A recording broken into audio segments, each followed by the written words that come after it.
Nyt puhutaan tekoälystä ja siitä, miten Scale Me Up with AI voi tehostaa just sun työntekoa. Olipa kyse sitten myynnistä, markkinoinnista, viestinnästä, HR:stä tai vaikka SEO-työstä.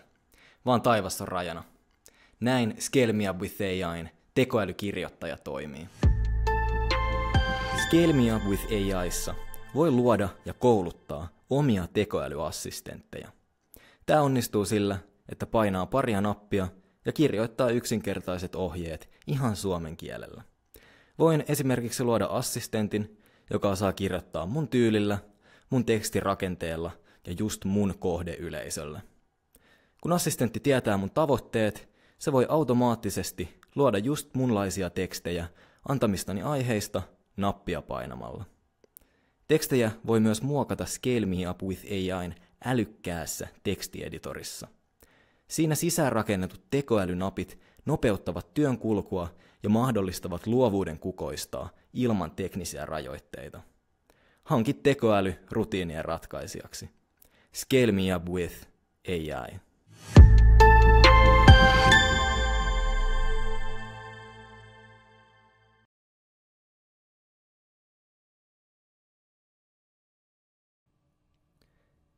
Jotta Scale Me Up with AI:sta saa kaiken irti, kannattaa luoda oma tekoälyassistentti. Omalle assistentille voi määrittää sen tehtävän ja omat tavoitteet tarkemmin kuin yleiselle assistentille. Tämä onnistuu vasemmalla olevasta Assistants-osiosta. Painetaan isoa plussaa, Create a new assistant, annetaan assistentille nimi, valitaan tyypiksi Writer ja annetaan ohjeet assistentin toimintaa varten. Ohjeet kertovat assistentille, miten sen tulee toimia ja mitä asioita ottaa huomioon tekstiä tuotettaessa. Ohjeista kannattaa tehdä mahdollisimman tarkat ja sisällyttää niihin ainakin assistentin tehtävä, tekstien tyyli, rakenne, julkaisualusta ja kohderyhmä. Mitä paremmin omat tarpeet pystyy kirjoittamaan auki, sitä paremmin assistentti pystyy niihin vastaamaan. Assistentin kuvaus on lähinnä käyttäjää varten, jotta muistaa mihin tarkoitukseen kukin assistentti on suunniteltu. Temperature vaikuttaa assistentin luovuuteen. Mitä korkeampi se on, sitä luovempi assistentti on. Temperature 1 on hyvä yleisvalinta. Teen assistentin vain minun käyttööni. Assistentin tietokantaan voi myös ladata tiedostoja, jos haluaa esimerkiksi, että assistentti oppii oman kirjoitustyylin edellisten kirjoitusten pohjalta. Jos haluaa, että assistentilla on erityistietämystä jostain tietystä alasta, tällaisen tiedoston voi myös ladata sen tietokantaan. Nyt assistentti on valmis.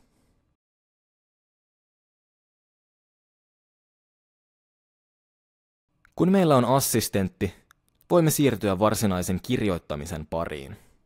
Kirjoittaminen tapahtuu prosessit-osiossa. Voimme käyttää prosessina Scale Me Up with AI:n valmiita prosessipohjia tai luoda täysin oman prosessin. Tekoälyllä kirjoittamisen avuksi on olemassa valmis template, jota voi hyödyntää. Katsotaan, miten luomme oman prosessin templateista. Mennään prosessit-osioon, valitaan Use as a template, nimetään prosessi, lisätään sille kuvaus ja päätetään, ketkä kaikki pääsevät prosessiin käsiksi. Prosessi koostuu vaiheista eli stepeistä. Jokaista vaihetta voi muokata itselle sopivaksi. Uuden stepin voi luoda plussasta Add a new step. Muokataan steppiä ratas-ikonista. Stepin voi nimetä ja stepin tyypin voi valita. Eri tyyppejä ovat muun muassa Assistant, jossa halutulle assistentille syötetään syöte, tai Text Editor, jossa Scale Me Up with AI:n tekstieditori aukeaa. Luodaan ensimmäisestä stepistä Assistant-tyyppinen steppi. Valitaan assistentiksi luomamme tekoälykirjoittaja assistentti. Jos ei ole tarvetta assistentin erityisosaamiselle, voi assistentiksi valita Scale Me Up with AI:n yleisassistentin.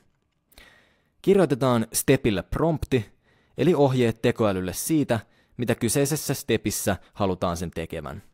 Mitä tarkempi prompti on, sitä paremman lopputuloksen tekoäly tuottaa.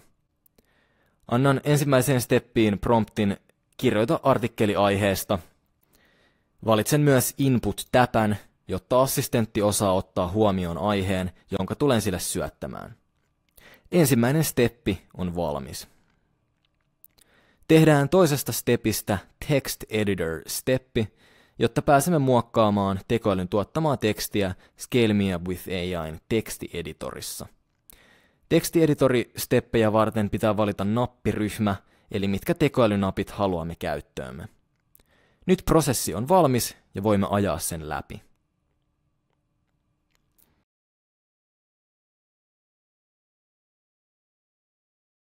Kun prosessi on valmis, voimme ajaa sen Start a New Run-painikkeesta. Annetaan prosessille input, jonka pohjalta tekoäly aloittaa kirjoittamisen. Inputtina syötän kirjoitettavan tekstin aiheen ja viimeiset ohjeet halutusta tekstistä. Kun input on syötetty, painetaan Run Step by Step.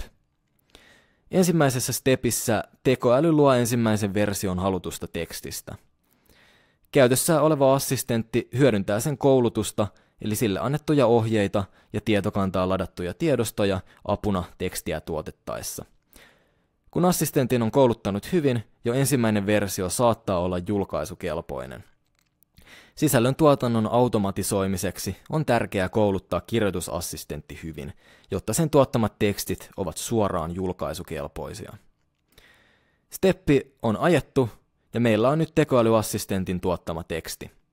Painetaan Run Next Step ja teksti avautuu meille tekstieditorissa. Edelliseen steppiin voi palata vasemmalla olevasta navigaatiosta.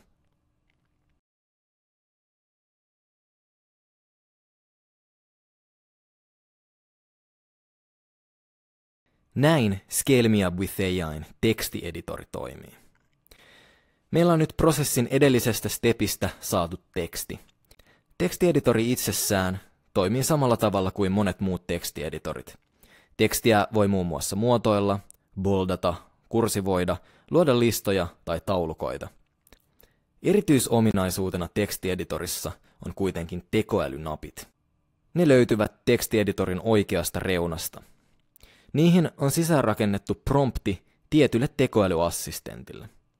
Nappi toimii siten, että maalataan tekstistä halutun mittainen pätkä ja painetaan nappia. Valitaan vaikka tarkasta kielioppinappi. Nyt tekoäly tekee taikojaan ja palauttaa saman tekstin, mutta kielioppivirheet korjattuina. Nappeja on moneen eri käyttötarkoitukseen, kuten kieliopin tarkastukseen, ideointiin ja tiivistämiseen. Nappeja voi myös luoda itse lisää. Painamalla nappien yläpuolella olevaa ratas-ikonia voi nappiryhmää muokata. Uuden napin voi luoda Create a New Button-napista, ja olemassa olevia voi muokata painamalla niiden päältä. Napille määritellään nimi, otsikko ja toiminnallisuus. Napilla on oma prompti, eli ohjeistus siitä, mitä nappi tekee. Napille on myös valittu assistentti, joka tekee työn nappia painettaessa. Kyseinen assistentti koulutuksineen on tekoäly napin takana.